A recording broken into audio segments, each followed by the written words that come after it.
Toyota lineup for 2024, and it marks the first time that the long-standing Tacoma nameplate has offered an electrified powertrain. We expect to see it on dealer lots sometime in 2024.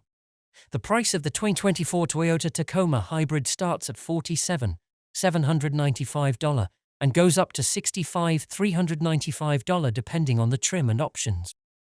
The TRD off-road model strikes us as the best value among the Tacoma Hybrid models. It features a composite front skid plate for extra off-road protection and comes with 17-inch wheels with all-terrain tires. We'd order the audio multimedia upgrade package, which swaps the TRD Off-Road's standard 8-inch infotainment screen for a much larger 14-inch unit. Otherwise, we'd go light on the options since we expect pricing for hybrid models to surpass those of the non-hybrid Tacoma, pushing prices ever closer to full-size pickup truck territory.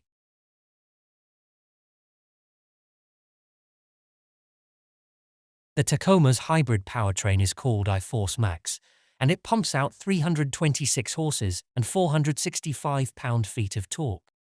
It features an electric motor between the engine and transmission and a small nickel metal hydride battery. For the Trailhunter and TRD Pro trims, this hybrid setup is the only option, but it's possible to get the other trims listed above with a non-hybrid powertrain. We will review it separately, but for off-road enthusiasts, the Tacoma Hybrid's top two trims are likely the most attractive.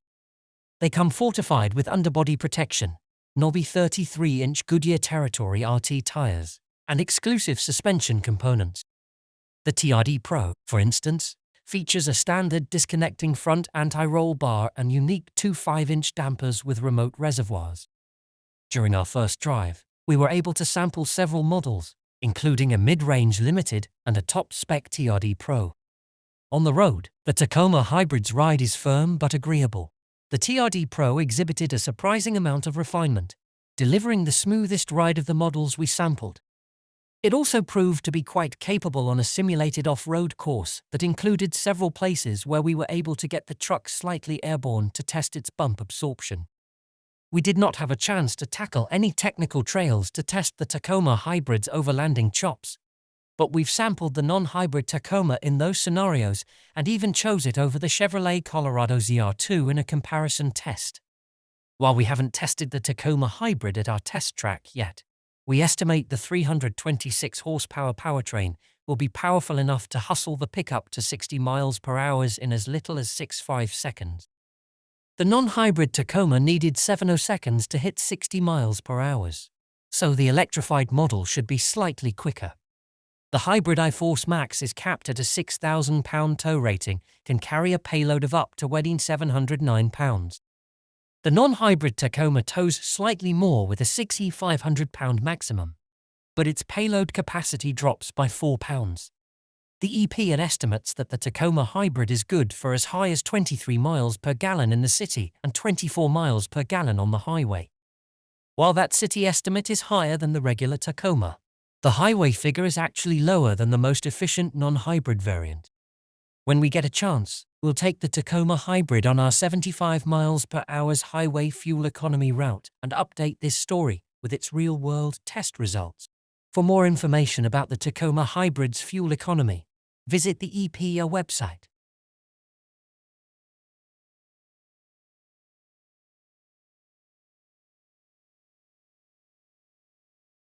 Inside, the Tacoma Hybrid offers a modern design and decent space. Every model offers a raised seating position with plentiful headroom. The dashboard boasts nice materials along with high-resolution screens and traditional button and knob switchgear. While the TRD Sport has a 7-inch digital display in the gauge cluster, TRD off-road models and up feature a larger 12.3-inch all-digital gauge display. A head-up display comes standard on the Limited and above, with those models also packing heated and cooled front seats. Speaking of seats, the TRD Pro offers what it calls isodynamic front seats with a shock-absorbing, air-over-oil internal suspension system that's designed to lessen the pounding the driver takes over rough off-road terrain. The seat can move slightly fore and aft, side to side, and up and down to ease the jostling of off-road driving. It locks in place for on-road driving, too, but the seatbacks are bulky and intrude on rear seat legroom. Speaking of intrusion, the Tacoma Hybrid's battery pack rides in the space beneath the rear seat. This eliminates the storage area that's usually there in the non-hybrid model. So if you're planning on stashing tools or cargo there, you'll have to find another space.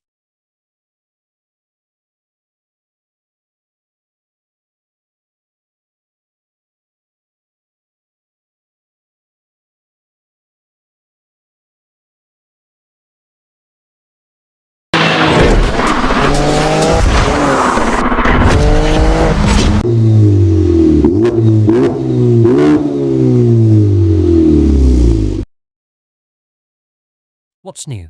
You're searching for a luxurious electric SUV, have quite a few options these days, and Audi is gearing up to add yet another to the list. The 2025 Q6 e-tron. Slotting between the Q4 e-tron and Q8 e-tron, it aims to be a solution for those who find the former a bit too small and the latter a bit too big. Although initially offered only with a dual-motor, all-wheel drive powertrain, a single-motor version will join the lineup later as an entry electric vehicle model. For now, the dual-motor version will serve drivers well, with 456 horsepower and an estimated driving range of over 300 miles per charge. The interior is high-tech and handsomely styled, with a curved display screen on the dashboard and sustainable materials used in the upholstery. For something a little more stylish, the Q6 e-tron Sportback offers much the same experience, but with a fastback body style. A performance-oriented SQ6 e-tron is also offered, but we electric vehicles use that model separately. When it hits the market near the end of 2024, it'll rival other electric vehicles SUVs such as the Cadillac Lyriq, the Genesis electrified GV70, and the Lexus RZ. Like other Audi SUVs, the Q6 e-tron sports a contemporary cabin that is loaded with display screens and convenience features. While the look is undoubtedly modern, we suspect some users may be overwhelmed by the amount of digital real estate. Those folks are still sure to appreciate the attractive materials used throughout the interior, some of which are made from sustainable materials. Although the Q6 e-tron is close in size to the gas-powered Q5 SUV, its wheelbase is over 3 inches longer, which results in a more spacious passenger compartment. Cargo space behind the second row isn't as generous here as in some other electric vehicles SUV, but the Audi does offer a small, frunk storage compartment under the hood. For now, all Q6 e-tron models come with a dual-motor electric powertrain that offers all-wheel drive and 456 horsepower. A rear-wheel drive model with one electric motor is said to be coming later. We've driven a dual-motor prototype Q6 e-tron with an air spring suspension system and found that it offered a calm and controlled ride. The performance-minded SQ6 e-tron ups the ante with 510 horsepower and a sportier suspension tune, so enthusiast drivers will want to look at that model instead. When we get the chance to drive and test a more refined and final production model, we'll be sure to update this space. While we haven't tested this claim yet, Audi predicts the Q6 e-tron can hit 60 miles per hour in just 50 seconds. When we get a chance to drive the Q6 e-tron on our home turf, we'll update this story with test results and more driving impressions. The Q6 e-tron uses an 800-volt architecture and features a 94.4 kWh battery, which Audi says can take charge from 10 to 80% charge in under 30 minutes on a DC fast charging connection. The EPA hasn't released an estimated driving range yet, but we think the most efficient model will be capable of going about 300 miles per charge. The EPA hasn't weighed in on the Q6 e-tron's fuel economy estimates yet, and we haven't had a chance to take it on our 75 miles per hour highway fuel economy test route. When we do, we'll update this story with real-world test results. For more information about the Q6 e-tron's fuel economy, visit the EPA's website.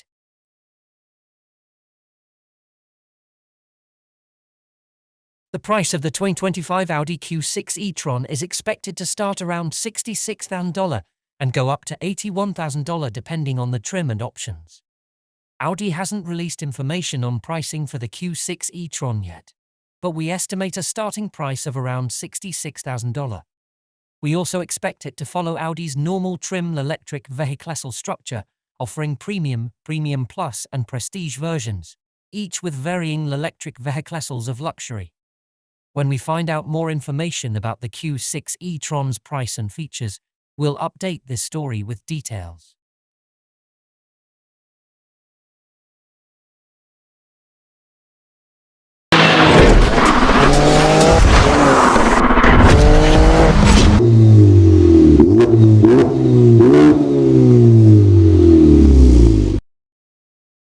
The BMW i4 is an electric sedan that skips the hyperbole. Instead, it focuses on blending the brand's rich history of creating refined, fun-to-drive sedans with a modern EV powertrain. The four-door i4 sedan shares some underpinnings and visual cues with a vaunted 3 Series and 4 Series Grand Coupe, but presents its EV status as a bonus, not a consolation prize. We tend to agree, as the i4 easily earned a place on our editor's choice list. What's new? Cape York Green Metallic and Vegas Red Metallic join the exterior color palette. The kidney grille surround is now finished in matte chrome and gets a mild redesign with a fully enclosed upper section sitting atop a high-gloss black and matte silver honeycomb design. The headlamps are reshaped for a thinner look, and the taillamps offer available laser accents. The M Sport package for the i4 includes a front apron with large side air intakes and a high-gloss black diffuser element in the lower section of the rear bumper. New wheel designs include an available 19-inch M Aero color for cars with the optional M Sport package. Interior updates include available new steering wheel designs, brushed aluminum accents, and new grey-blue ash open-pore wood trim. The instrument panel upholstery texture is smoother and now extends to the top of all 4 door panels. The price of the BMW i4 is expected to start around $54,000 and go up to $71,000 depending on the trim and options. Previously, our vote was for the M50 for the added performance it brings with little compromise in ride quality. It would go against our core demographic not to. But after adding the xDrive 40 to our long-term fleet, we've learned just how capable xDrive 40 can be for nearly $10,000 less. The xDrive 40 has all-wheel drive, and even with the 19-inch wheels returns a 279-mile EPA estimated range and 99 mpge.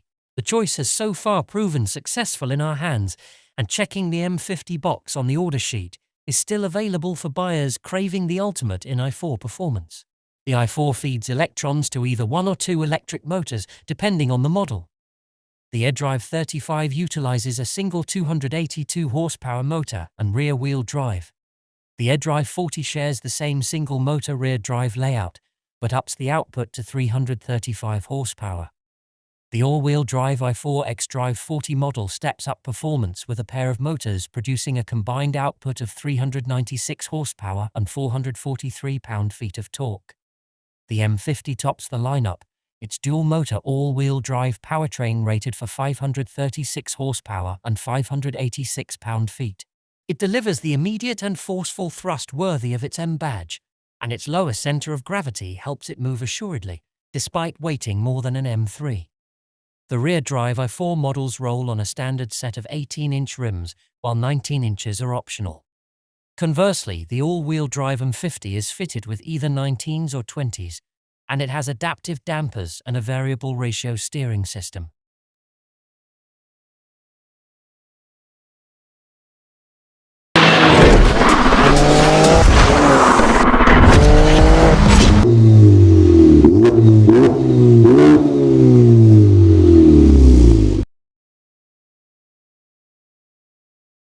When the first M2 was released, many people said it wasn't a real M car since it didn't have a real M engine.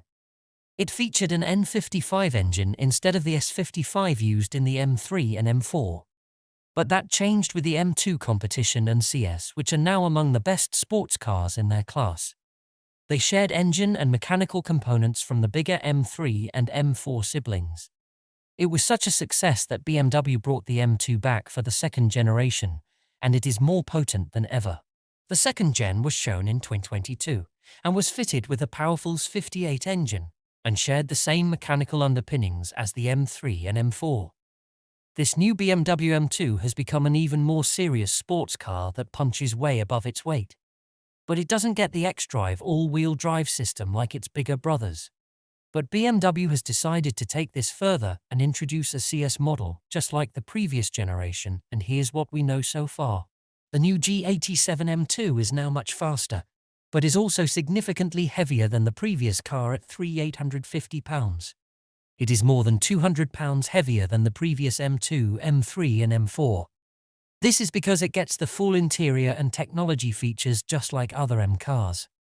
The previous M2 saved costs in many parts, which resulted in less weight overall, but gained a bit more weight with the competition when some of the proper M parts were put back in. Because the M2 now sits on an M4 platform, guess where the interior comes from. So far as showing off to your mates goes, the new M2 feels more spacious and far better trimmed inside than before. Overall, this feels like an expensive place to sit, stuffed with equipment. More spacious than the old M2 as well, as you'd hope from the wheelbase swelling. Atop the dashboard lies the now familiar 14.9-inch curved display, with its annoyingly unintelligible dials and fiddly menus. And now the heater controls live in the screen. It's more irritatingly and less safe to use on the move than the old M2.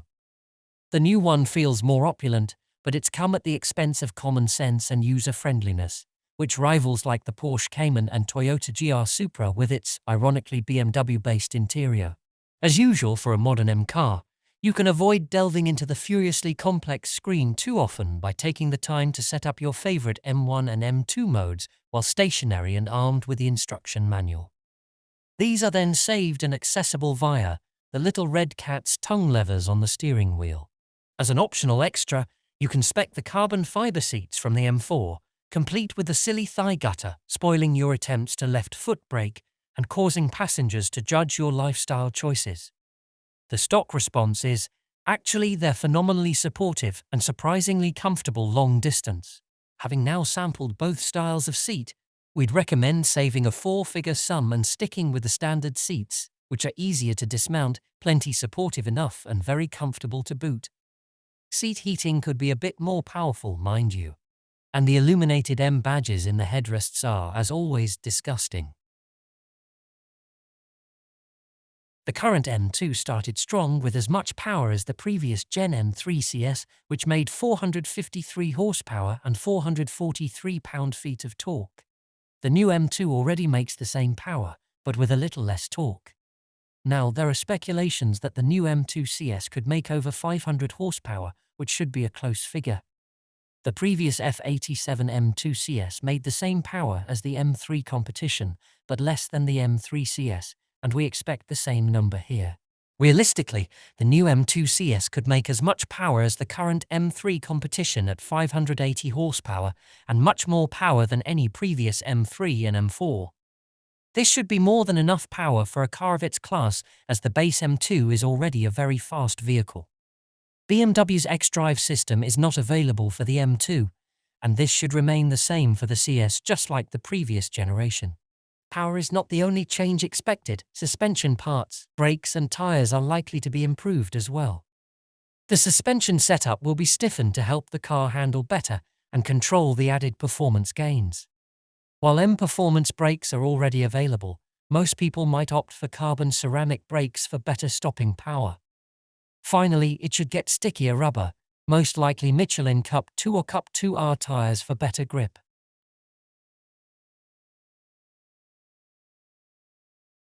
There is no denying that the BMW M2 will offer immense power and performance, but it comes at a hefty price tag. The previous M2 CS was already a very expensive car with a starting price of $85,000, and well-optioned cars were over $95,000. That is a lot of money, as cars like the Shelby GT500 offered more power and performance than that car. The previous M2 had a base price of $53,000, but the new M2 starts around $64,000.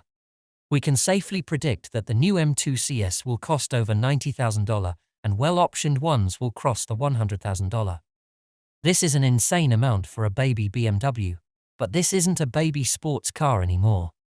It is now a serious contender in its space and can easily go toe-to-toe with the top-spec Porsche Caymans, which is the leader in this segment.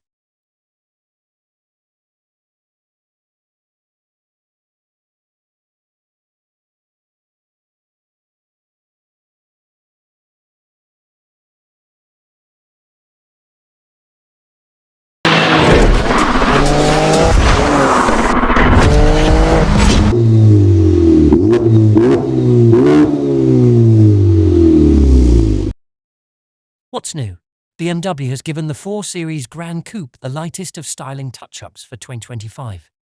It now wears slimmer headlamps, a reworked grille with matte chrome accents, a restyled rear bumper with larger exhaust outlets, new exterior paint options, and updated wheel designs.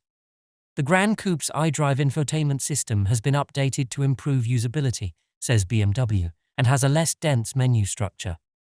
Elsewhere inside, a new 2-spoke steering wheel replaces last year's 3-spoke unit, but opting for the M Sport package swaps it for a new 3-spoke wheel with a flat bottom design. Under the hood, both the turbocharged 2-litre 4 in the 430i and the turbocharged 3-litre inline-6 in the M440 have been updated with a new 48-volt hybrid system. The horsepower rating remains at 255 for the 430i, but the M440i's output is boosted 11 horsepower to 386. We haven't tested a 430i Gran Coupe model, but a 2022 M440 I ripped to 60 miles per hour in just 39 seconds at our test track. With slightly extra power for 2025, the M440 I could return a slightly quicker number. When we get a chance to test the 2025 4 Series Gran Coupe, we'll update this story with details. Cabin styling closely resembles that of the 4 Series Coupe and convertible, with a driver-focused dashboard that angles the climate controls and infotainment display slightly toward the left. Materials are top-notch, and the interior looks quite premium, but rival sedans such as the Mercedes-Benz C-Class offer more dramatic interior designs.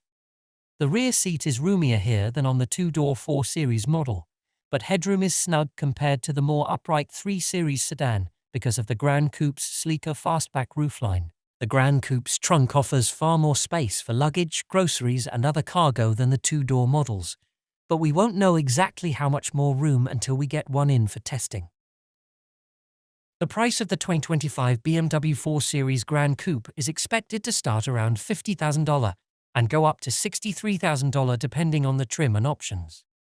The price to upgrade to the more powerful M440i model is a lot, but luckily the base 430i, which we recommend, offers plenty to like.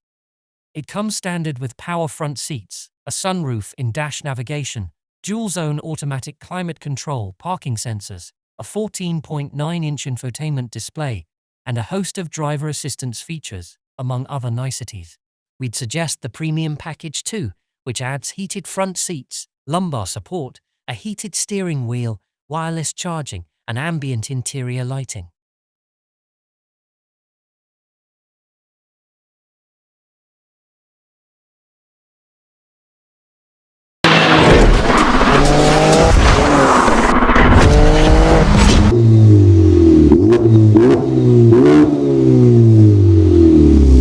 Citroën has shared the first images of the revamped C3 Aircross. The model's been suitably electrified and box-ified ahead of going on sale later this year. Though not quite as square as the Citroën Oli on which the design language is based, the C3 Aircross is bold. Citroën prefers to call the redesign tough, muscular, and robust. It's got a revised oval logo containing those famous chevrons on the squared-off front end. There are slim headlights flanking the sleek new grille design too, and the next-gen C3 Aircross gets more length, extending to 439mm up from 415mm. That means it's now capable of being a 7-seater, and fun irrelevant fact that's almost double the capacity of the 4-seater Oli concept. We're also told the C3 Aircross is plenty customizable with its 2-tone color palette and clips on the front and 3/4 panel. The introduction of the EC3 Aircross model introduces a 100% electric powertrain to a range already offering petrol and mild hybrid choices. They all share the same smart car platform, so that was a no-brainer. Inside, Citroën says there's plenty of space and tricks for families to make practical use of the space. We're expecting more info later in the year when the thing actually launches.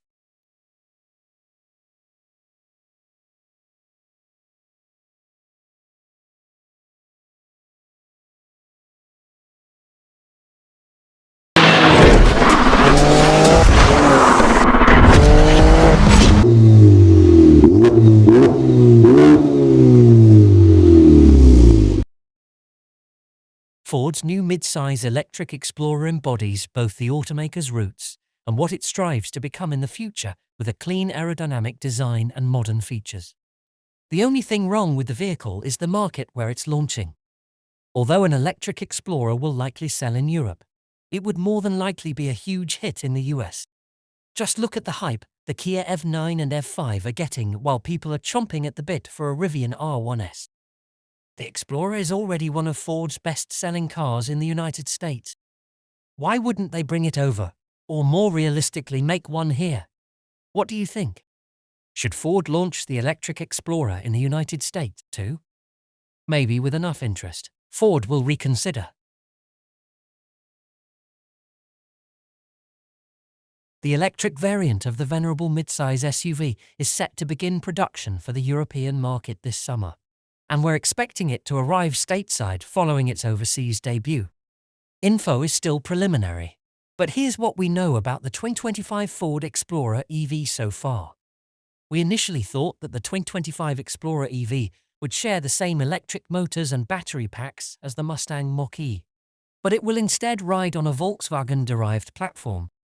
The Euro-spec Explorer EV is offered with a single 168 horsepower electric motor paired with a 55 kilowatt-hour battery, although we don't expect that configuration to make it to the United States. Instead, we expect the base model to feature an 82 kilowatt-hour battery and a 282 horsepower motor. An all-wheel drive dual-motor setup should arrive with the same battery pack and a total output of 335 horsepower. We are still awaiting estimated range figures.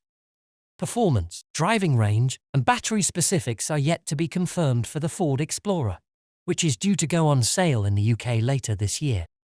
We do know that it will be available with a range of up to 311 miles, will be able to rapid charge from 10 to 80% in 25 minutes, and is likely to be offered with both rear and four-wheel drive variants. On the tech front, the 2025 Explorer EV should come with Ford's latest Sync infotainment system. The automaker is currently offering its vehicles with Sync 4, which could be updated by the time the 2025 model year rolls around or be replaced by a new infotainment system. Ford's current electric vehicles that come with Sync 4 are available with touchscreens that range from 12 to 15 inches in size. Practicality is a big factor with the 5-seat Explorer. There's a roomy 3-person rear bench with through loading, of course, and a boot with over 400 litres of space. But there's also a big centre storage area up front that's large enough for a laptop. There's also what the company describes as a private locker hidden behind the adjustable 14.6-inch touchscreen. The screen moves mechanically rather than electrically and can be pushed upward or to the side, either to access your locker or maybe just to reduce glare or give slightly better screen access to a passenger. Whatever the reason, it seems a simple and sensible idea, even if having the screen's adjustable mount meant that it couldn't take the physical, rotary volume dial features on the Ford Mustang Mach-E. The Ford Explorer EV will get the company's latest Sync Move infotainment software, which will include Alexa voice recognition, intelligent charger search function, wireless Apple CarPlay and Android Auto, and over online software updates. There's also a soundbar that sits on top of the dash and has been designed to look like a spaceship that's landed on the dash. But the actual audio, for now, will be supplied by Ford's own speaker systems rather than any third-party companies. Other tech highlights include more advanced autonomous features than we've yet seen on any Ford, including assisted lane change, which will see the car changing lanes for you when you indicate, provided the system is active and it deems the maneuver to be safe. Just like Tesla's automated lane change system, essentially.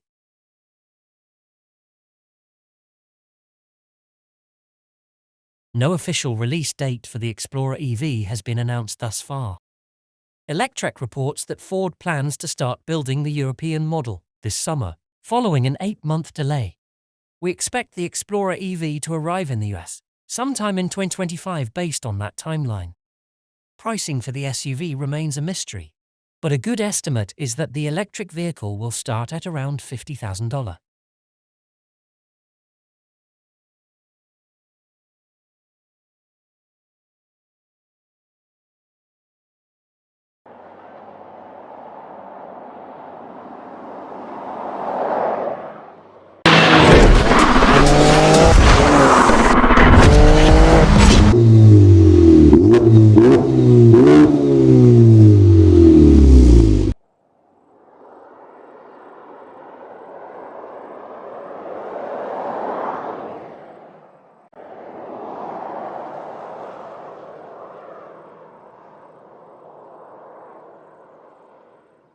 The Genesis GV80's attention-capturing design makes a statement, even when it's parked. This sophisticated SUV delivers luxury with one extra that its rivals at Porsche and BMW simply don't offer: a marvelously sweet starting price. A 2.5-litre, 304 HP turbocharged four-cylinder is standard, but can only be had with 2 rows of seats. The far more exciting 380 HP twin-turbo V6 enables adding a third row and the ability to hold up to 7 passengers. All GV80 use an 8-speed automatic and all-wheel drive. The GV80 innards are plush indeed, starting with heated and cooled seats for front and rear passengers, and going as far as heated armrests and a ride that's near silent even at highway speeds.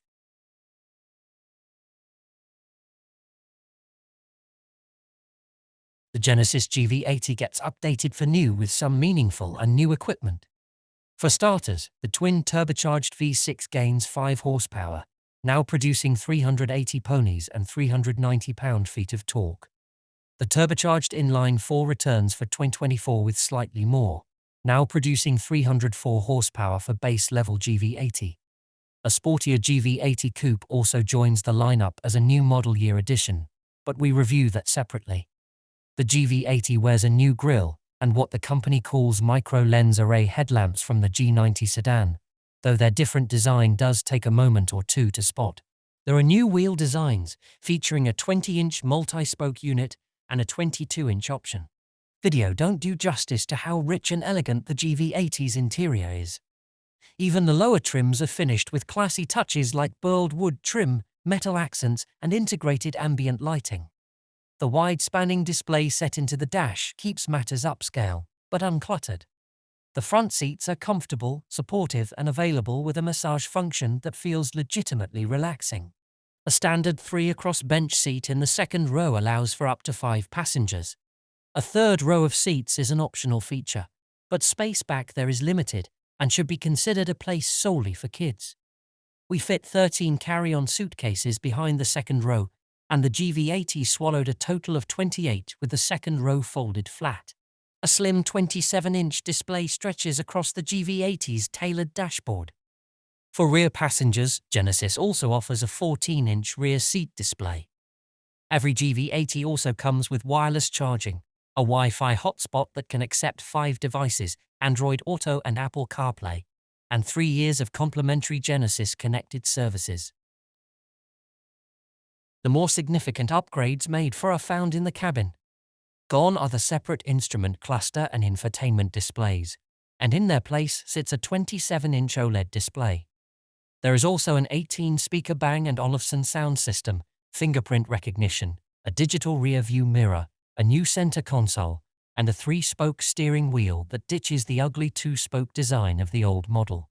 A new storage compartment is also found below the HVAC screen. It includes a wireless smartphone charging pad and a UV light that can be turned on to eliminate surface bacteria on your phone. For munching motorway miles, the GV80 is the perfect companion.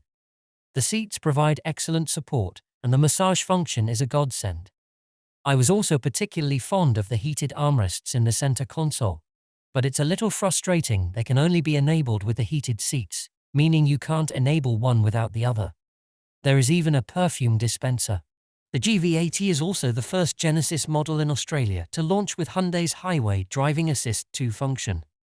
It includes automatic lane changes, allowing you to simply toggle the indicator and the vehicle will move into the next lane.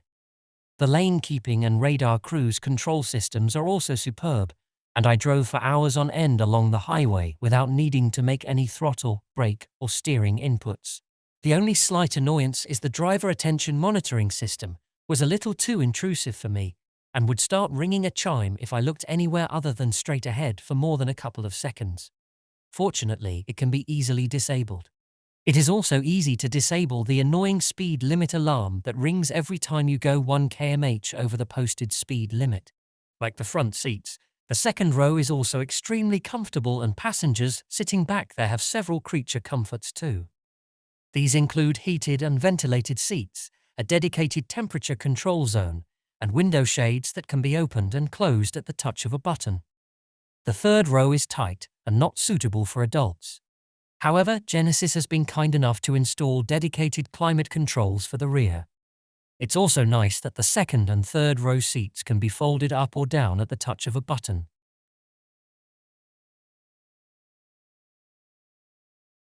This mid-size luxury crossover has the same underpinnings as the G80 sedan and comes standard with all-wheel drive. The engine choices start with a 304 horsepower turbocharged 2.5-litre four-cylinder and escalate to a 380 horsepower twin-turbo 3.5-litre V6. We've previously hustled a turbo 4 to 60 miles per hour in 6.1 seconds on our test track. The V6 twin-turbo model cut that time to a brisk 5.3 seconds. The latest changes add only a smidge of power to both engines, so we expect virtually no change to the new GV80's performance.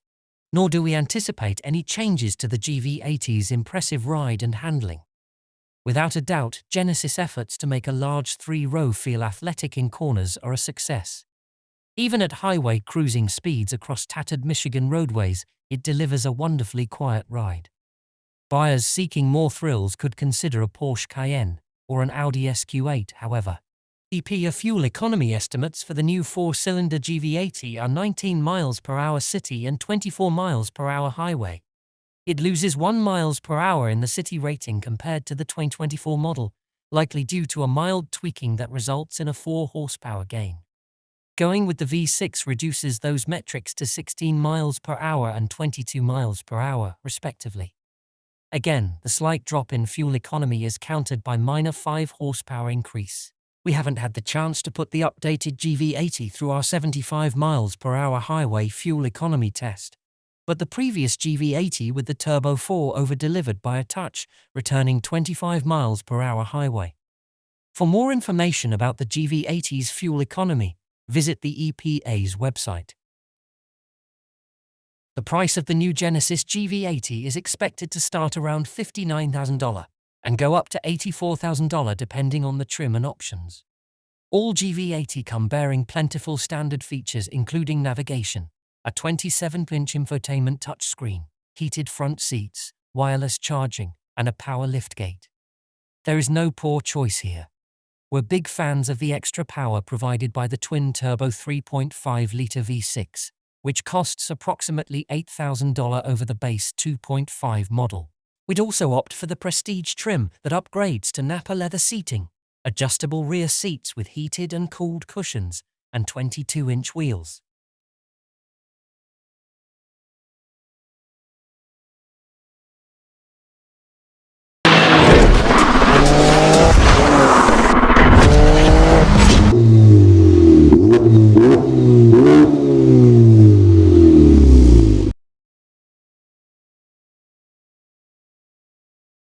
What do you do when you want to spice up your incredibly popular high-performance SUV? Add power, of course. That's Lamborghini's solution anyhow. The Italian marque did exactly that with the 2025 Urus SE, joining the Raging Bulls lineup as a powerful plug-in hybrid SUV. There are new 23-inch wheels and more than 100 paint options, with Lambo adding 2 more for 2025, Arancio Egon as orange and Bianco Sapphirus as white. The interior of the Urus gets a redesign as well, notably a larger 12 3-inch screen mounted to the center of the dash, sporting Lamborghini's most recent digital interface. We expect pricing for the SE to be similar to the Performante when it launches, likely starting around $275,000.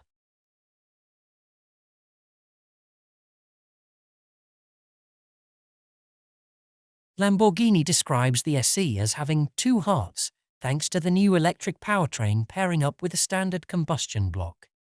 The SE adds a 189 HP electric motor to the 8-speed automatic transmission. Power from the twin-turbocharged V8 is down slightly from the standard car, making 612 horsepower versus 657 in the non-hybrid.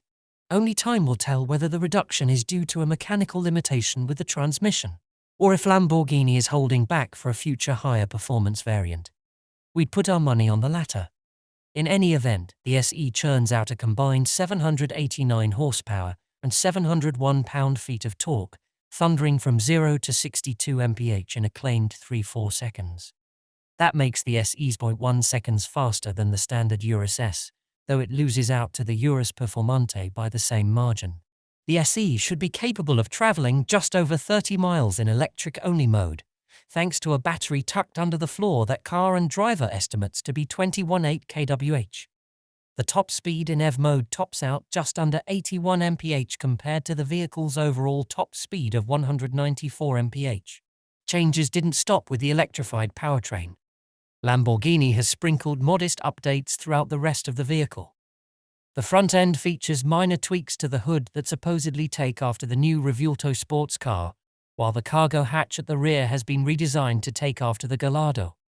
According to Lambo, a new spoiler and a redesigned diffuser improved downforce by 35% over the standard Urus S.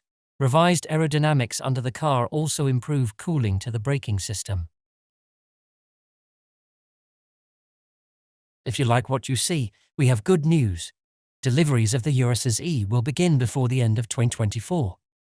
Without any options, the Urus C will carry a base MSRP of $258,000, excluding taxes or other fees.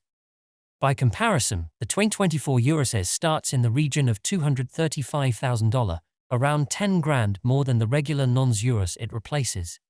Considering the added performance, style and technology on offer with the C, we have no doubt that the Urus plug-in hybrid electric vehicle will pick up right where its pure combustion predecessor has left off as the best-selling vehicle Lambo has ever made. Now that it can claim to outperform all its direct rivals on paper, all that remains to see is what those changes feel like from the driver's seat.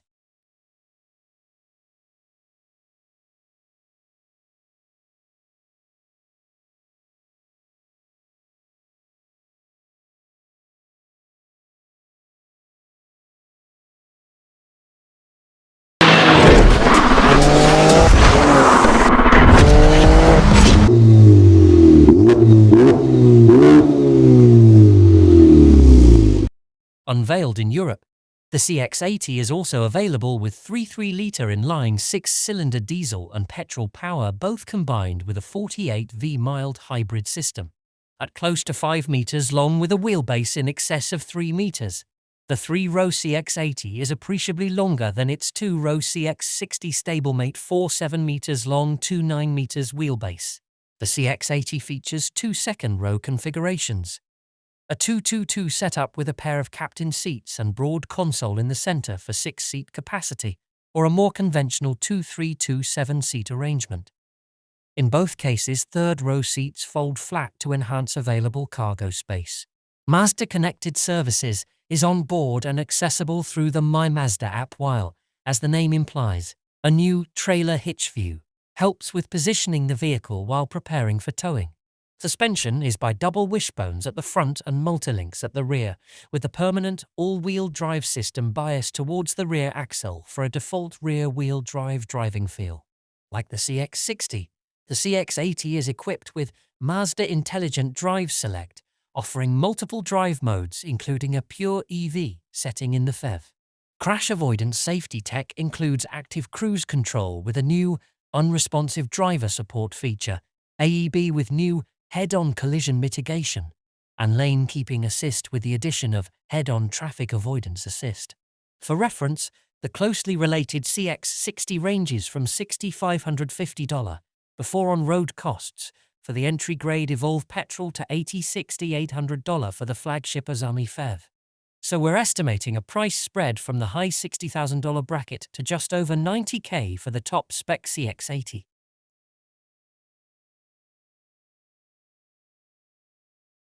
The interior will also feature carefully crafted interiors, which will provide a luxurious and comfortable environment for both the driver and passengers. Also equipped with state-of-the-art safety features and advanced connectivity options, the Mazda CX-80 will offer modern convenience and entertainment along with peace of mind. So all of you, get ready to enhance your driving thrill with the Mazda CX-80. Mazda Motors' entry into the premium segment with its attractive design looks promising, and as such, strong sales of their CX-60 and CX-90 models are boosting the automaker's profit margins. Following these successes, Mazda is set to introduce a 3-row crossover SUV named CX-80 with an all-around design. which will become one of the most preferred SUV once it hits the automotive market.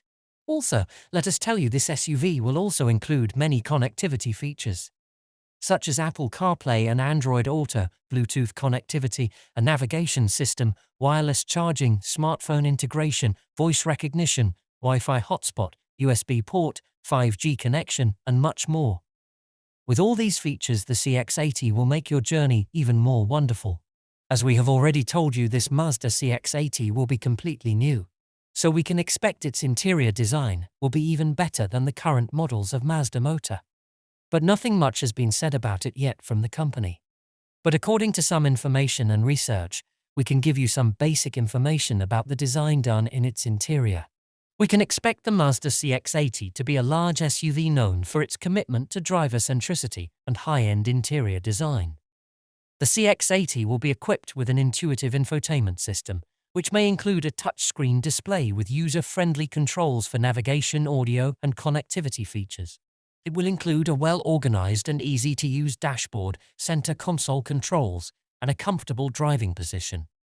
Additionally, you can expect the latest connectivity features including Bluetooth, smartphone integration, Apple CarPlay and Android Auto, and a USB port for charging devices. Additionally, comfortable seating arrangements with adjustable seating and climate control options will often be part of the package.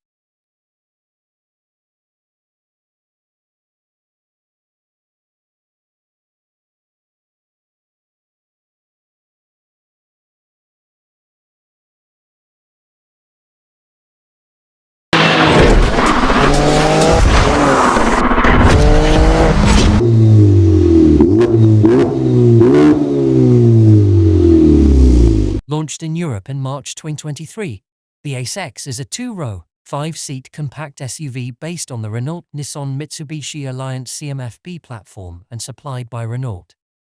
For the new Ace X, the front face has been redesigned to give it a refined and modern look, while connectivity and safety have been expanded to make the vehicle more convenient and safer than ever. The new Ace X will be manufactured at Renault's Valladolid plant in Spain starting in May. The new Ace X's front face has been redesigned to further emphasize Mitsubishi Motors' dynamic shield design identity. The center of the bumper has been entirely blacked out to accentuate the dynamic shield, and three-dimensional satin silver motifs with a sense of depth have been integrated into the grille to create a more dynamic and robust impression. The LED headlights combine an L-shaped form and slits, giving the Ace X an even more sophisticated and modern feel. Furthermore, newly designed 18-inch black alloy wheels, one with diamond-cut finish, are available for a sporty, powerful look. The Ace X's cabin is newly equipped with a smartphone-linked display audio with a 10.4-inch display. It is also the first Mitsubishi model with Google built in. This provides drivers with access to Google Assistant for making phone calls, sending texts, playing music, setting reminders, and controlling the temperature, all using voice commands. Google Maps for navigation and real-time traffic information, and Google Play for downloading apps such as music and podcast apps just like a smartphone. The new Ace X comes in a full hybrid model, a mild hybrid model, and a gasoline model. The hybrid model brings together a 1.6-liter gasoline engine, two electric motors, an alternator starter, and a main motor, an automatic, multi-mode gearbox, and a 1.2 kWh battery. There is also a new eSave mode for driving, while saving the battery's charge for later use. By keeping the charge level at 40% or above, power can be saved for EV driving, or when it is necessary to assist the engine with the motor, such as when driving uphill. The mild hybrid model combines a 1.3-liter direct injection turbo with a 6-speed manual transmission, or a 7-speed dual-clutch automatic transmission, and the gasoline model is available with a 1-liter turbocharged gasoline engine and a 6-speed manual transmission.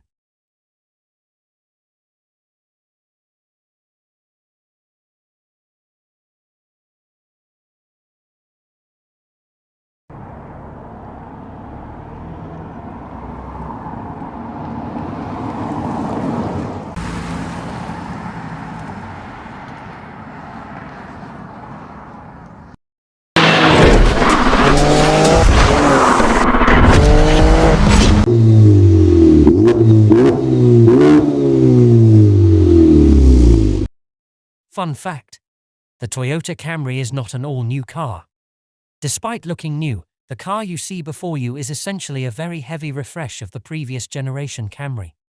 But Toyota has made some bold calls with the new Camry, the most important of which is that the brand's stalwart sedan is now hybrid only. The old 4-cylinder and V6 are gone, and what's left is an all-new generation of Toyota's hybrid system. So we got behind the wheel to find out if this was a stroke of genius or the Camry's death knell. The previous Camry Hybrid wasn't exactly a class leader. If anything, it was a nice, honest offshoot from the Camry's appliance car roots and little more. Expectations, therefore, weren't exactly sky high. But after the first 10 yards, it became clear it was wrong of us to give this particular car such a low glass ceiling. The changes Toyota has made flip the Camry's persona from uninspiring and dry into something genuinely worth driving and, dare we say it, fun. The hybrid system is the 5th generation of the powertrain that can trace its roots back to 2006. It takes a 2.5-litre naturally aspirated 4-cylinder and pairs it with 2 electric motors, one for propulsion and one for energy recuperation. All-wheel drive models add a third e-motor to the back axle. There is no drive shaft between the front and rear ends, but more on that in a moment. Front-wheel drive Camrys now make 225 horsepower, while all-wheel drive models make 232 HP. Some of the other under-the-skin changes Toyota made include revised suspension dampers, new brake tuning, and a thicker rear stabilizer bar, all done as part of making the Camry more enjoyable to drive. Toyota has released EPI estimates for every new Camry model in both front and all-wheel drive configurations. The most efficient Camry you can buy is the new base LE trim with front-wheel drive. Thanks to smaller 16-inch wheels and low rolling resistance tires, it gets an EPI estimated 51 mpg combined 53 city 50 highway. The least efficient Camry is the XSE with AUD. The biggest wheels you can get and tires that are ever so slightly stickier mean you can expect 44 mpg combined 44 city 43 highway. These numbers are about the same as what the last Camry Hybrid achieved, but Toyota would be quick to point out that it achieved the same efficiency while adding a heap of both power and torque. Our first impression of the new Camry was a fully loaded XSE trim with front-wheel drive. The changes, though evolutionary, made a big difference. Despite being on relatively big 19-inch wheels, our test Camry rode over ruts, lumps and bumps with smoothness and crispness that didn't exist in the previous car. It now feels as though the suspension deals with road imperfections in one stroke as opposed to jittering away for a while as it regains composure. It's comfortable too. Impacts aren't felt so much as just heard, and they disappear as quickly as they came. We were able to bring our XSE test car to the test track. Here, it accelerated from 0 to 60 mph in 7.8 seconds. That's slower than the 7-second sprint to 60 we recorded from the hybrid version of the Accord, but a bit quicker than the last Hyundai Sonata we tested 8.3 seconds. Those who are looking for something with a little more pep in its step should consider the all-wheel drive model. All-wheel drive is available on every Camry trim from base LE all the way to the top trim XSE, and it makes a significant difference in seat-of-your-pants performance. Even though we haven't strapped our testing gear to an all-wheel drive model, it definitely feels quicker than the 232 horsepower Toyota says it makes. Inside, there's a very familiar feel to this car. There's a new steering wheel and a bigger and more prominent-looking infotainment screen. Cabin material quality is pretty much the same, which is to say durable but unremarkable. Toyota does trim top-spec models in a soft vegan leather it calls Softex. It's also on the doors and parts of the dash in XSE trim. Other variants get a neat cloth design on the dashboard that helps break up the massive horizontal span of black plastic that links the screen and the rightmost air vent. The rest of the cabin is classic Camry too. The controls are easy to reach and have a quality, almost Lexus-like feel to them. Pricing for the new Camry has been set, and believe it or not, the base LE Hybrid is actually $455 cheaper than it was for 2024. The range starts at $29,495 and goes all the way up to $37,220 for a top trim XSE with all-wheel drive. Options can push the car to a touch over $40,000, right on par with the current top-spec Honda Accord. For some, that might be too much to stomach, but not to worry. The inherent goodness of this generation can be found in every trim. If you don't need every creature comfort, the base LE is a great value, a bargain even. You don't need to spend the biggest money to get the best powertrain or the best car. They're all just that darn good this time around.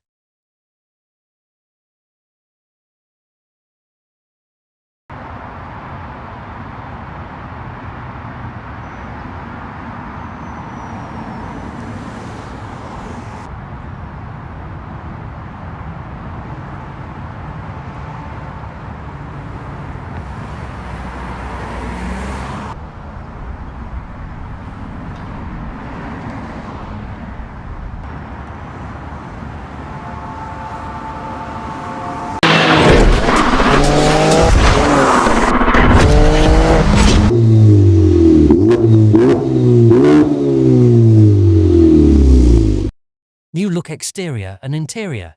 How does the Camry drive? We tested the Camry XSE with front-wheel drive. Acceleration is smooth and easy during everyday driving, and there's enough power on tap to get you moving when you need it. At our test, Camry sprinted from 0 to 60 miles per hour in 7.8 seconds, which is slightly quicker than the hybrid versions of the Honda Accord and Hyundai Sonata. The brakes are strong and smooth. We are also impressed with the Camry's responsive steering and stable handling. Granted, we tested an XSE, which has a sport-tuned suspension, but overall you can expect the Camry to be secure when driving around corners. How comfortable is the Camry? The front seats in the Camry are a bit too firm for our liking. However, they do a great job of supporting your back on long trips and are generally very comfortable once you settle in on a long trip. The climate control system works very well with strong fan speed and a great auto setting. Toyota dialed in the ride comfort just right on this new Camry. It doesn't feel floaty or disconnected from the road, but it soaks up bumps and dips without issue. The Camry stays nice and quiet in the cabin, even at highway speeds. The only major noise intrusion comes from the engine, which is gritty and unpleasant to listen to when you mash the gas. How's the interior? There's an immediate feeling that the Camry's interior took a few steps up with this new generation. Underneath the large touchscreen is a row of easy-to-use physical switches and knobs to control the car's climate system. The steering wheel buttons are a bit confusing at first, but ultimately make sense after time. Compared to some other mid-size sedans, the Camry's driving position is pretty upright, almost too much so. This gives a more high-riding feeling with a great view over the hood and directly behind. Passenger space is solid in both rows, and the car's flat roofline means that headroom is good for everyone. How's the storage? While the Camry has less cargo space in the trunk compared to the Sonata and Accord by the numbers, its 15 cubic feet is enough to handle a few large suitcases or a sizable grocery run. Small item storage is fantastic in the Camry. There are a few different locations to store your phone. The door pockets can take on large water bottles, and the bin next to the wireless charging pad works great for keys.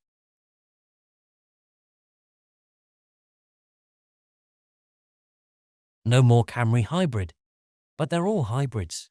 A source of confusion for 2025 might be the discontinuation of the Camry Hybrid, at least as a model name. But in actuality, Toyota has made every Camry a hybrid, so there's no reason for differentiation anymore. The Camry comes standard with a 4-cylinder engine paired to the Toyota's latest hybrid system. The combination puts out 225 horsepower in front-wheel drive models, representing a 17 horsepower's improvement over the last generation Camry Hybrid and a 22 horsepower's bump over the outgoing non-hybrid 4-cylinder. The Camry is also now available with an optional all-wheel drive system that adds another electric motor to the rear and bumps power up to 232 horses. This powertrain change for 2025 does mean the previously available V6 engine is no longer available, however. How's the fuel economy? Toyota says that a Camry can get 44 to 51 miles per gallon in combined city highway driving, depending on the car's configuration and trim. That makes the Camry one of the most efficient cars you can buy that's not a plug-in hybrid or full electric. On our standardized evaluation route, we observed 45.9 miles per gallon from our front-wheel drive XSE test car, which is just a bit less than Toyota's 47 miles per gallon estimate and better than what we got from a hybrid Accord. Fun may not be the first thing that comes to mind when driving the Camry, but it's more than competent on a twisty road, and there is now finally enough power to make a pass on the highway. From a design perspective, the new Camry is spicier than before. For a car that has never had much personality, Toyota is finally letting the Camry shine a bit. The 2025 Toyota Camry will make its way to the general public in 2024. Pricing is still a ways away, but for some context, the current Camry hybrid ranges from a hair under $30,000 to a bit over $35,000. Given the flashy kit crammed into the new one, we'd expect prices to rise a smidge, but stay affordable overall.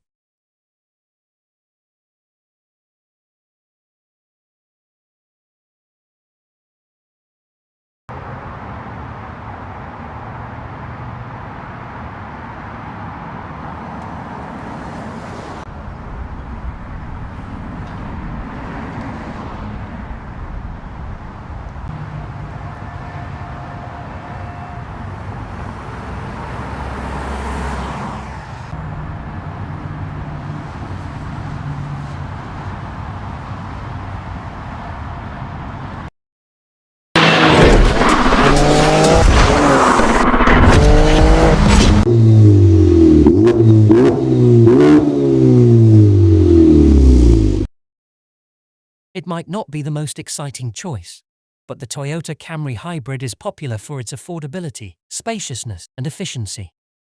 For 2025, the family sedan gets a fresh look and bolsters its thrifty credibility by switching its once broad powertrain lineup, which just last year included a V6 as well as both hybrid and non-hybrid 4-cylinders to include only 2 hybrid options. The Camry enters its 9th generation with the 2025 model year, complete with a styling overhaul, a redesigned cabin, and a revised set of exclusively hybrid powertrains. A duo of hybrid powertrains is available on the 2025 Camry Hybrid, one powering the front wheels and one driving all 4. Front-wheel drive models get a 2.5-litre 4-cylinder and 2 electric motors that combine for 225 horsepower, while all-wheel drive ones add a third motor that drives the rear axle and increases combined output to 232 ponies. A continuously variable automatic transmission is standard with both setups. These powertrains are similar to what's found in the Toyota Prius, just with a 2.5-litre gas engine in place of the Prius 2-litre 4. In our initial test drive, we found the hybrid setup to be responsive around town thanks to the strong shove from the electric motors. But no version of the 2025 Camry will be nearly as quick as the old V6 model, which we will miss. When we get a chance, we'll take the new Camry to our test track and update this story with test results. The EPA hasn't released fuel economy estimates for the 2025 Camry Hybrid yet, but Toyota estimates the new car will earn combined ratings of between 44 and 51 mpg depending on the trim level and powertrain setup. When we get the chance, we'll take the new Camry on our 75 mph highway fuel economy test route and update this story with its real-world MPG. For more information about the Camry's fuel economy, visit the EPA's website.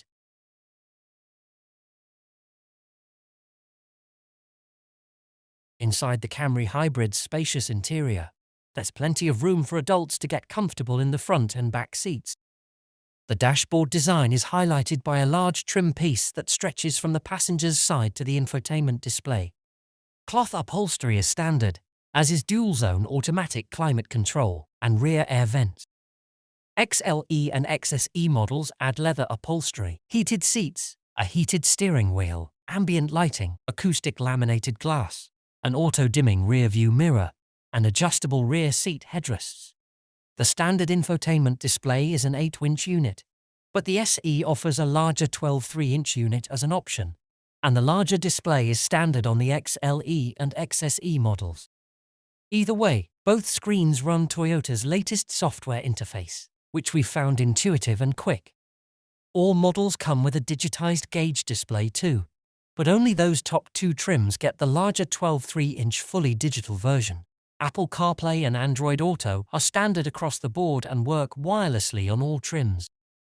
A 9-speaker JBL stereo system is an optional upgrade available only on the XLE and XSE trims.